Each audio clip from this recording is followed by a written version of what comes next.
So, Miss Cindy Vance, thank you so much for joining us today. Um, so, you operate the Montessori School of West Monroe, is that correct? That is absolutely correct, and thanks S- for having me. Yeah, thanks for I'm being here. honored. I'm honored. Well, we're thankful for you giving up your time to come um travel down this road with us. Sure. So, I'm going to start off with confession. This is getting interesting. Okay, I'm ready. So, when, like many parents, Carla and I, when we had our two girls and we're thinking about education and what to do as far as preschool and what type of programs. We're like, we're gonna go all in. We're gonna go and interview a bunch of different places.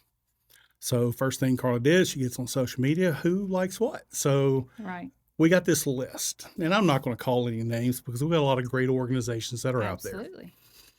When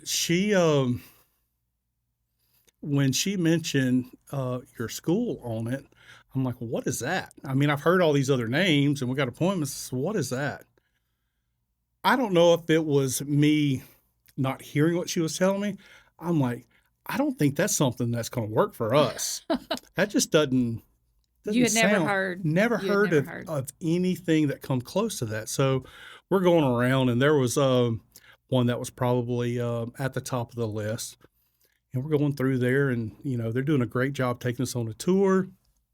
Probably the third or fourth one we went to, and just out there looking. And Carl's like, "Well, what do you think?" I'm like, "Man, I don't know. It's kind of like all running together." And I mean, there's nobody beating kids, and they all look like they're fed and having an okay time. Nobody's screaming their head Right. off. And then we show up at your place. How'd she talk you into it? If you. Well, I would agree to go. I'm Okay. open-minded enough Okay. to kind of see, what things are Right. about. You know what they say, mom's not happy, nobody's happy. Absolutely. So we show up at your place. And for those of you, and I'm sure you're still set up the same way, you have the two different cottages, right? That's right. I'm assuming we started off at the small cottage first. You did. I forget Yeah. the names of them. Cottage and main house. Yeah. Cottage and That's what main we house. call 'em. So we show up there at the cottage, and your presence when you met us was so disarming and so welcoming. It Aw. caught me off guard. Oh, So you kind of mercy. put me on my heel and got there like, because everybody else is just like so formal. It's like we do this, and this is the education we do. That we do this on Tuesday, we do this on Wednesday. Sure. Everything was very regimented. And you disarmed so much when you come in. It was just like, hey, you guys come on in and take a look. And while you were talking to us, you were still talking to some of the kids that were around and called everyone by name. And then you start explaining kind of how things work here. And I'm like, this doesn't make sense. And then 15 children doing 15 things. doing all at the 15 same. things. And I don't think you went very in depth into the curriculum and how all that works. Philosophy, all that. Yeah. But when you walked us through and explained how just on top surface level how the kids work and operate, when we left, I was sold. I'm like, No, I we- did my job, right? you did, but you didn't have to sell it. You just kind of explained it. That's what I would say. It sells itself. It does. But what really caught me off guard is how our kids started to learn. Now, I know every parent probably thinks, oh, my kid's a smart kid. They're going to pick up on this stuff, and they're the smartest kid that's out there. But when the kids were coming home and the things that they were talking about, I'm like, where'd you hear that at? Well, that's cool. Sure. And that it really took me by surprise. And I try to live my life with very few regrets, but there are some regrets I have.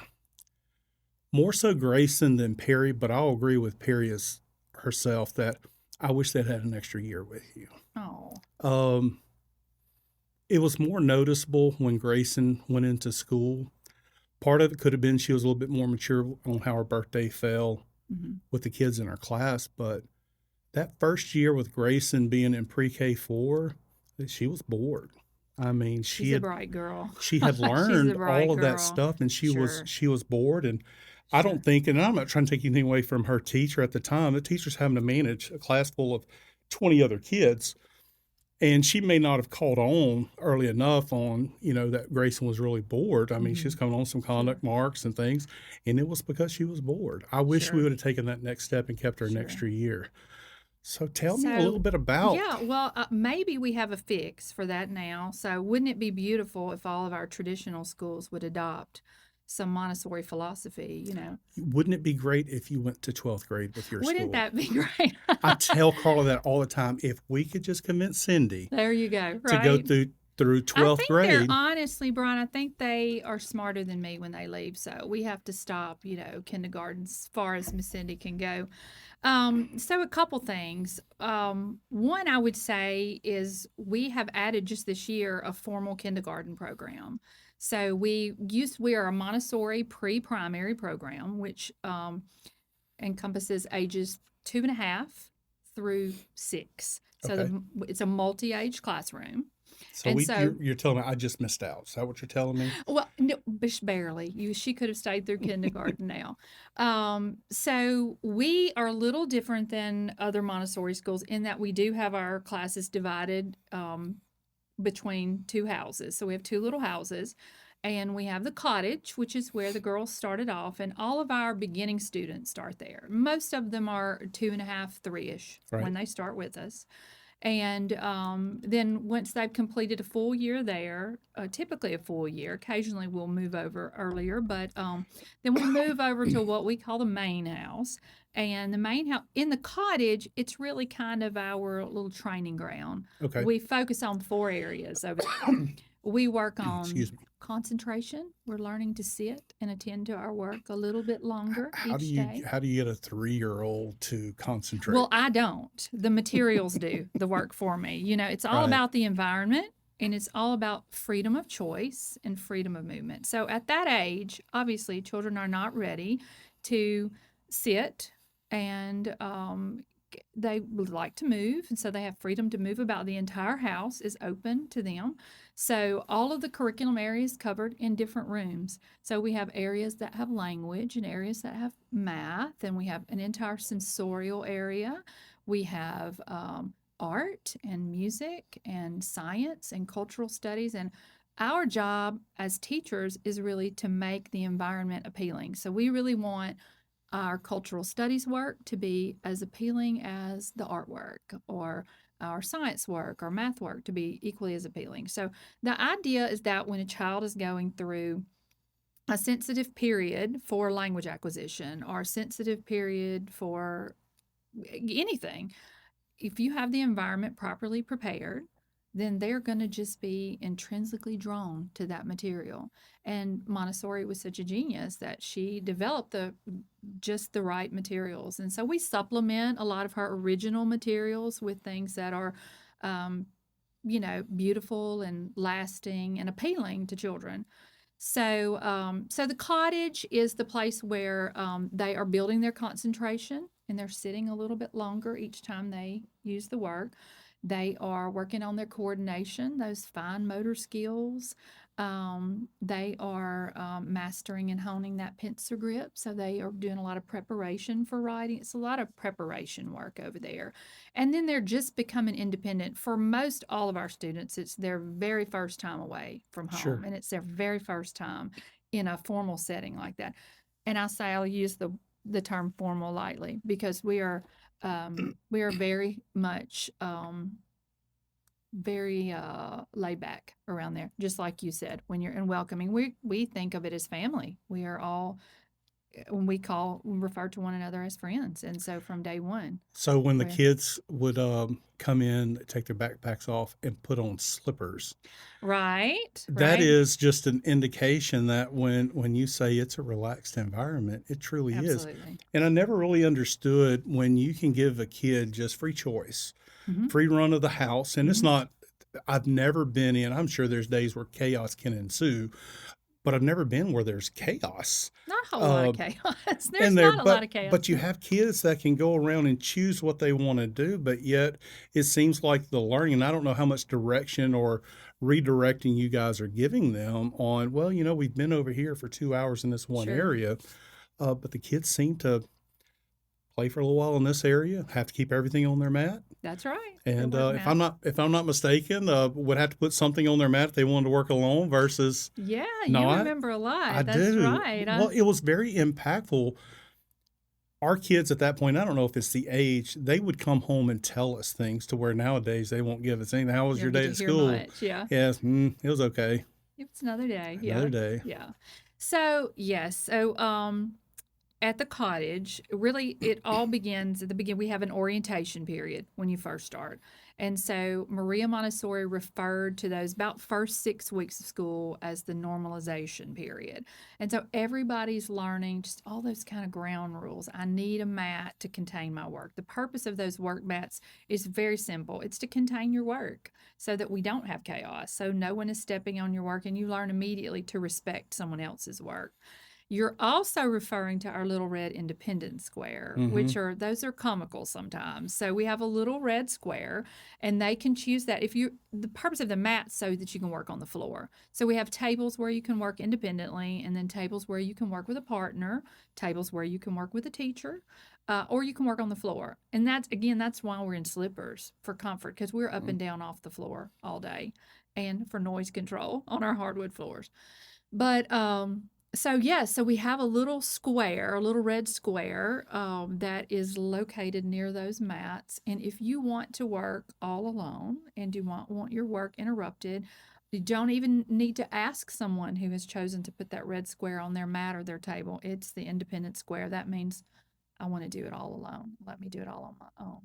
And so they can work as long as they want, Brian. You can move about. You will see some children who maybe are really sensitive to a particular area and they may want to stay in that area several days in a row.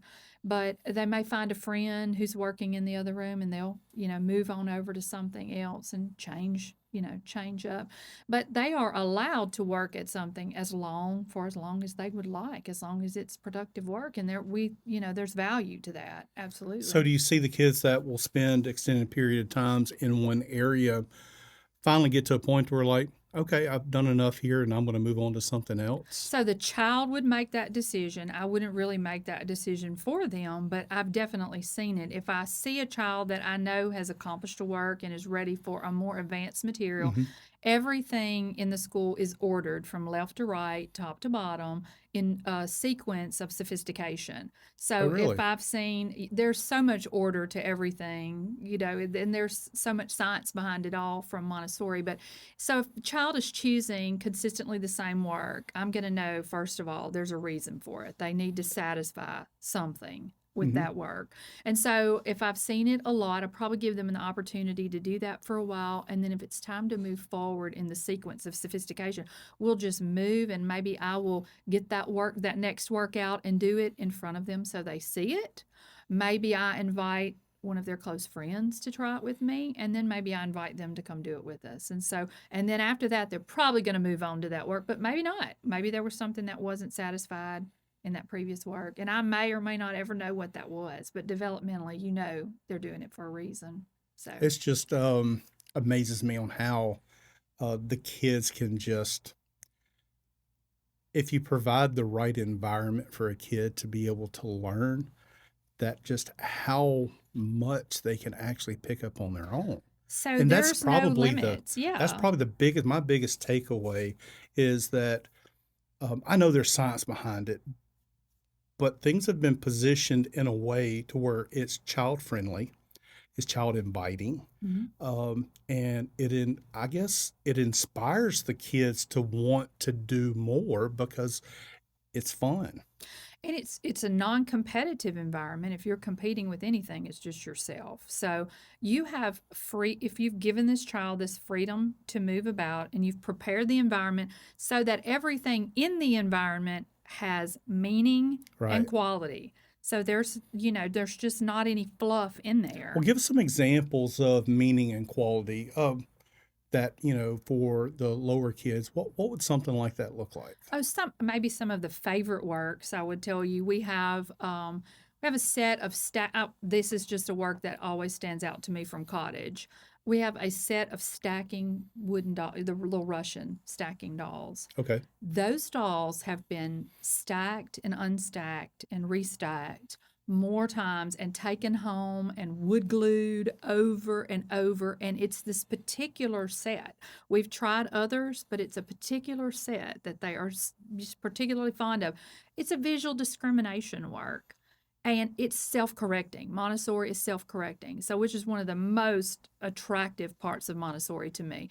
No, I'm never going to bleed red on your papers. Right. You're going to figure out in a concrete way from the work that you're using whether you've done that work correctly or not. There's a control to everything in the house. So obviously with the little stacking dolls, you have a piece left at the end and she's closed up. Something went wrong along the way.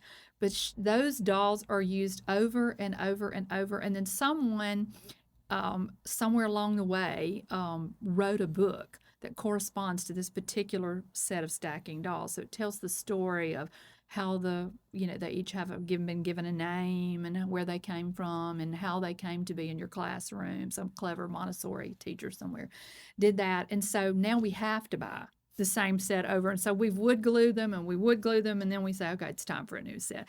That's just a little visual discrimination work that's super appealing. It's beautiful.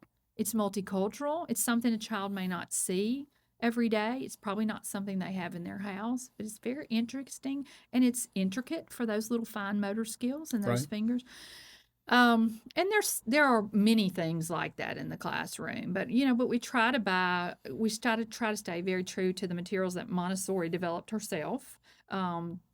Which is a lot of sensorial work in that younger house. A lot of sensorial work. In the main house, we're still doing all those same works. We're just able to do extensions and Right. the part maybe your girls missed out on farther and farther along. We just get a little more sophisticated with the extensions that go to those works, and we're able to introduce some of the more difficult works. But also, then in the main house, those works start to become abstract. So maybe you've sat on the floor and you've worked with fraction tiles, and you've built fractions, and you've built all kind of you don't even know that fractions are supposed to be a negative thing, right? You just think it's super fun. It's a puzzle. I'm doing Right. all this work.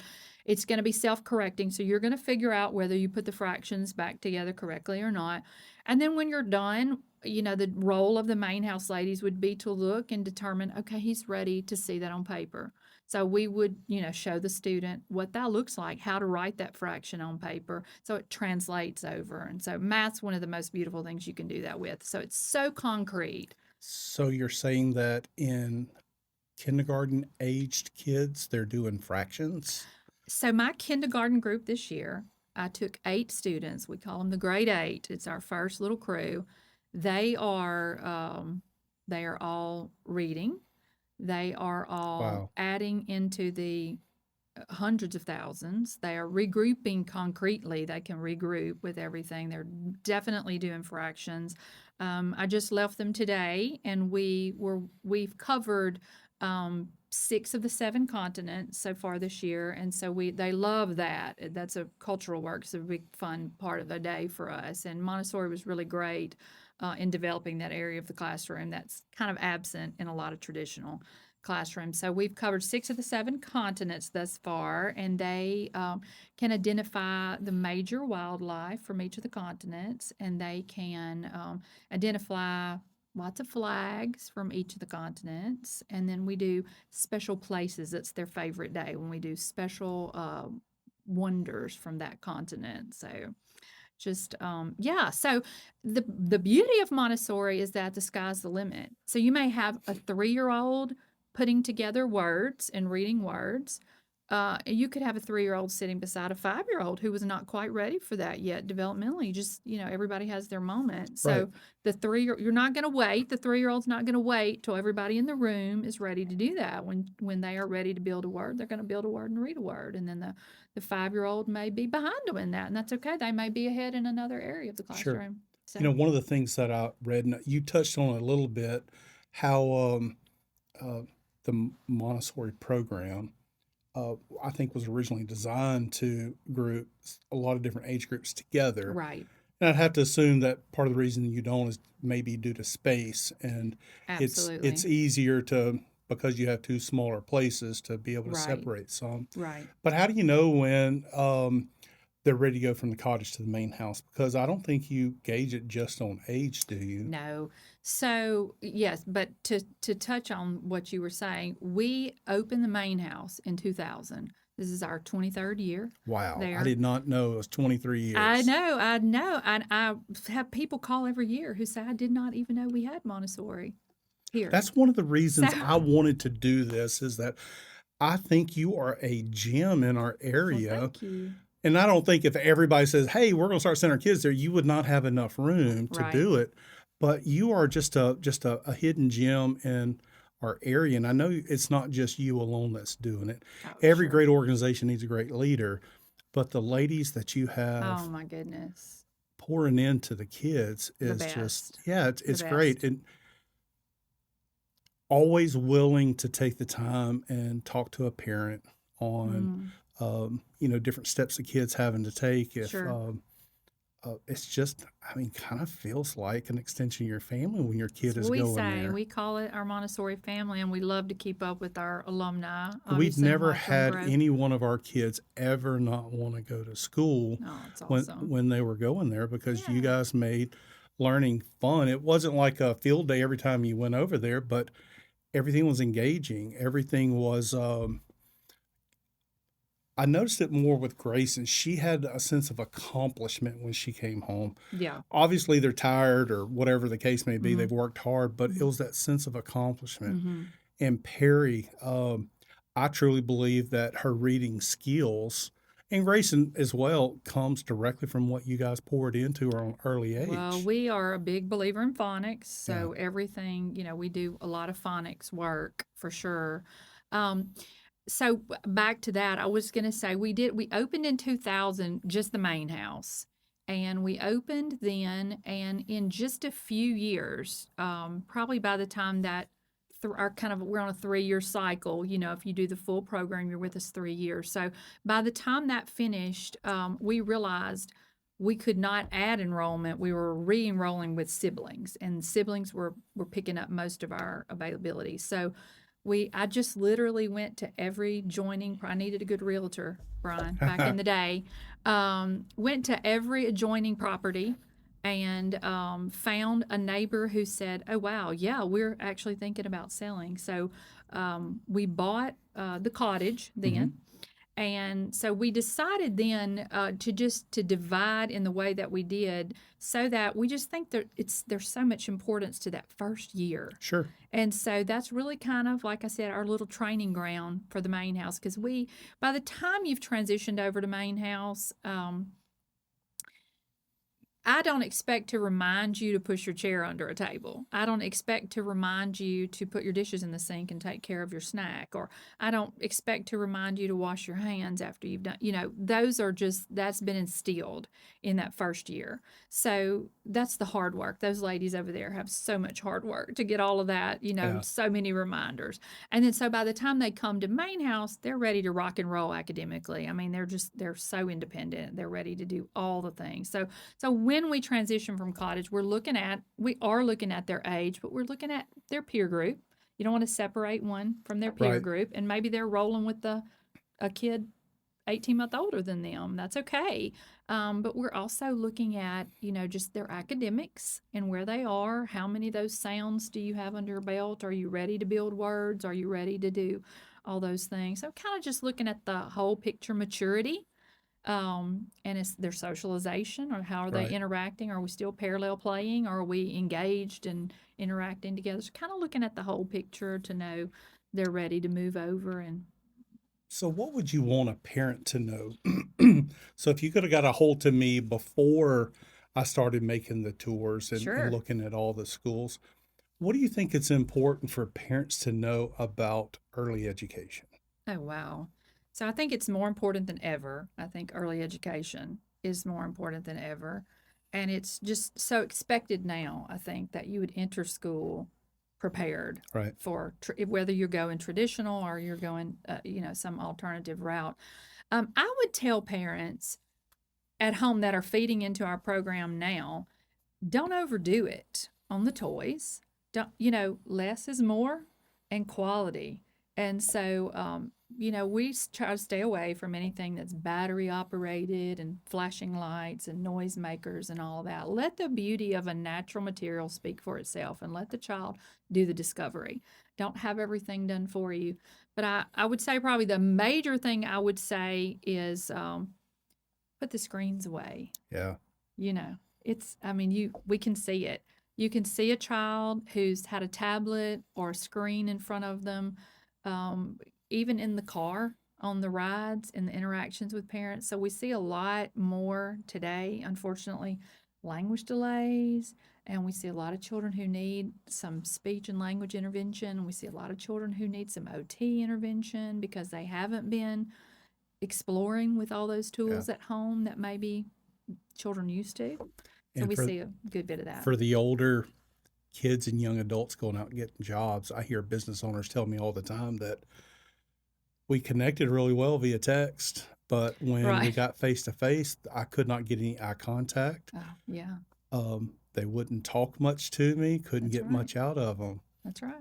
So, Yeah, that didn't start yeah, at 18. right. It happened over a long period of time. Right. I've understood early on with my kids, giving them a screen, it's like a zombie. I mean, they're so glued to it Mm-hmm. until the Mm-hmm. time is up. So we've strictly limited the amount of time each day they can have, Mm-hmm. and we have to have it to where that they can't have a device unless it's going to auto shut off at the time that we say shut off. Or, I mean, you start getting attitudes from kids like it's Of time to go course. up. Yeah, So we of learn course. early on it's Well, it's that got a instant limit. gratification. Mm-hmm. And so it requires really nothing but passivity from you. Right. Just you're sitting and watching. And so you can't possibly think that's going to be the most beneficial thing for your child. And it's difficult to limit. I mean, there are times everybody loves, I love a good Netflix show, Right. but, Sit in around all day moderation. Yeah, long watching right. it, That's you're not right. going to be productive. That's right. So, as education within our community, within our country is, I feel, and this is Brian's opinion, not yours, Sure. that our education has been diluted over time. Talking with teachers that are in high school and in the middle school, talking about how the kids, their reading level is so stunted and delayed, it's almost embarrassing. Mm-hmm. And that didn't happen overnight. It's happened over a period of time. And I'm not putting all the fault on the teachers. Parental involvement has to be there. You can't expect a teacher for their limited time every day on a subject to make sure that kid is doing what they should be with reading. So it's a combined effort, but I feel that our focus is just not centered where it needs to be. I think that they're trying to get too, I don't know if they're trying to get too technical in certain areas. And I look at what you guys have developed or implementing here, it's almost like it's getting back to the basics. Let's don't force Absolutely. something. It's natural. Let's be natural about Sure. it. So what kind of advice would you give to a parent that has older kids that kind of feel like things are stunted, but we want to get them re-engaged? What kind of advice would you give a parent? Sure. So, I have three myself, and so I have two in college and one starting high school next year, and they're all products of Montessori. And I would, it's difficult if you miss the window. It's difficult if you miss. You were talking about reading, and since COVID, can't we blame everything on COVID now? Since COVID, I would say, kids were home and many of them at a Sure. disadvantage. And so, for a lot of them, I think we're going to have a national crisis real soon if it's not already making itself known. I think we have a lot of students who miss that phonics that we talked about. Right. There's just, without that foundation, you're not going to read. And so there's just kind of a window for that acquisition. And if you miss that, I think you're just going to have to go back to the absolute basics. What do you think And that window is? well, for What's that us, crucial time? so for reading, I think that phonics, I think every child has a different sensitive period, but for us, they're all going to hit that window with us at some point. Like I said, some may hit it at 2.5 and be ready to rock Right. and roll, and that some may be in that kindergarten year. And now, I'm not talking about fluid reading. I'm Sure. talking about language acquisition, and I'm talking about phonics acquisition. You've got to know those sounds to see the big picture. So parents need to be, and I hope they are, reading daily. They need to see their parents reading. They Right. need to make visits to the library, to the bookstore, wherever they need to see the value that, this is valued in my household and this is expected in my household as well. Um, for that, but Maria Montessori, she started the very first children's house in the slums of San Lorenzo, Italy. And she did that for low income latchkey children who were being left in the same scenario that so many American children are today. They're at home with no guidance and no supervision. Right. And so she began her work with them. She chose ladies to help her who were literally maids in the complex where she started it in these ghettos. She did not want formally trained teachers. She wanted somebody who came with a fresh perspective and wasn't, the tradition was not ingrained in them already. And so she began her work with them, literally helping these children learn to prepare meals for themselves, prepare snacks for themselves, tons of puzzles, which we're huge proponents of puzzles. Obviously, great visual discrimination. If you can't tell which way to turn a jigsaw puzzle piece, you're probably not going to know if it's a P or a Q Right. when you're a B or a D. Um, so that's actually how Montessori And I would began. have never picked up on that. I mean, just the simple way that you just explained how the puzzle pieces are going to help you in these other areas. Yeah, It's yeah. Think about that. And so if you don't know the orientation, I need to rotate this, I need to flip this. That's all, preliminary work to reading. right. And so you got to have all that foundational work. And that's where all that really good concrete, I'm touching it. Um, we have work that are sound, Montessori developed sound cylinders where we're discriminating sounds, and we have smelling bottles where we're discriminating smells, just fine tuning those senses so that um, we're looking at different wood grains and we're matching the same wood grains, or we're maybe scaling the tones of colors from the darkest to the lightest. Just fine tuning those senses. So you've given them every opportunity for Sure. when that moment comes and they do explode into reading, or they do explode into whatever skill it is that they're sensitive to. But yeah, it's she that's how it all began, and she was trying to help children who were in these situations. And so the story goes that she came in one morning, and the children, she was later than usual, and the other ladies were not there, and the children had let them, they lived here, so they let themselves into the room that she had been given to turn into a classroom. And so up until this point in time, there was no child-sized furniture in a class. She did so many very practical things that we take for granted. There was Right. no child-sized furniture, and nothing was open and accessible. So she had made everything. This was all revolutionary for the time. And she set up the shelves, and they folded together and locked. And when she arrived, the children had gotten the keys, opened the very independent, opened the shelves, had the workout. Some were preparing the food, some were working using her Wow. works.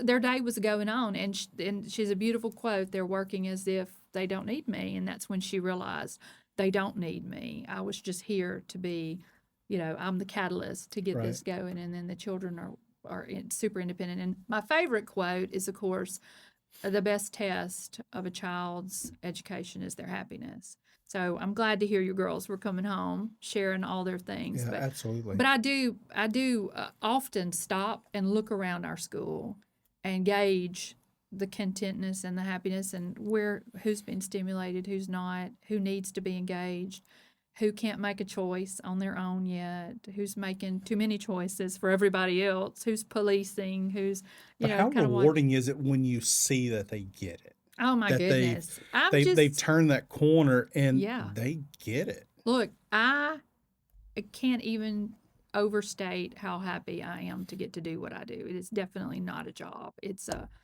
an honor to watch Well, it's an it honor unfold for for us them. to have you in our community. So if there's preparing for this, I try to do a little bit of research on Okay, all subject right. matter. Sure. So if there's one thing I think it's missing, is a school for the parents. Oh, yes. Okay. So I found on the main website there's a list based on age groups, how the parents or how you should be at home with them, and it basically it's a cheat sheet for the parents on how to engage your child to complement with what they're learning all the way up through high school. And I'm like, man, I never knew this. I'm gonna have to take this stuff home Sure. because as Sure. you're talking about, the kids are independent. They're putting their dishes up. They're pushing their chair underneath their table. They're not always doing that when At they home. come home, but that's not anybody's fault because the parents are not fostering that Sure. same thing. We underestimate. Yeah, we We do. underestimate what they're capable of You for know, sure. sometimes people will take the path of least resistance. So if Oh, it's yeah. mama's not asking me to scoot my chair up, maybe I Right, don't have to absolutely scoot my right. chair up. Yeah, I often tell parents I think it's great to get a little bath mat for home and let that be your work rug, your work mat, or those red squares if you've got siblings. Hmm. It just takes all the guesswork away. He doesn't want me to play Legos with him today. I see he's doing that all on his own. Set your child up for Sure. so they can be and make things accessible to them. We get tickled every year. Their sinks are very low. Everything, is child sized in the house. So the sinks are very low and accessible. And for many of the students, particularly cottage, it's their first time that they can fully go through the entire hand washing process on their own. And so we'll have some who will notice, have the cleanest hands in town. They've washed 7 or 8 times that day. We're like, oh, she's washing again. She's washing again. And it's because they haven't fully had access to that at Right. home. And so that's one of the things I would tell you. But I love the idea of parent education. That goes a long way. And I think we could all use a little more of that. Absolutely. Well, I just want to tell you again that we're so thankful. My girls' education is better because they started off with you. Thank you. Um, our community is better to have you. So if people, I know that y'all have an enrollment season and you're not open enrollment now. Right. What time of the year is typically open enrollment? So this year, we opened and closed enrollment all on the same day today. Okay. So we have quite a number of folks who are ready to be Montessori kiddos. So I would say if we usually open on March 1st Okay. of each year. I don't necessarily do a wait list simply because we offer 3, 4, or 5 day program. Some families just want to wade in with that 3 mornings a week, Right. and that's great. I can get you in a little bit faster usually if you're just doing 3 mornings, obviously, than if you want all 5. So we don't do a wait list for that reason, but call and inquire, set up a tour, come visit with us, take a look, Yeah, I and then totally yeah, recommend the tour. yeah. You don't know what you don't know until you know, and I'm telling you, once you know, you're not going to Oh, want to give it up. So, thank you for well, just serving our community the way that you do. we Um, love the Twin Cities. Thank you for investing in my kids. I know I didn't get special treatment. You do the same for everyone, but you make it feel like the kids are so special individually, not as a whole. So thank you for what you They do, are. and thank you for making the Oh, time to come sit down and yes. talk to us My today. pleasure. So, Thanks for having me. all right. All right, Brian, thanks. Welcome to the 318 Experience, the ultimate podcast for discovering the best of what our community has to offer. I'm Brian Bendley, your host and local realtor, with a passion for showcasing the people, attractions, and hidden treasures of Monroe, West Monroe, and beyond.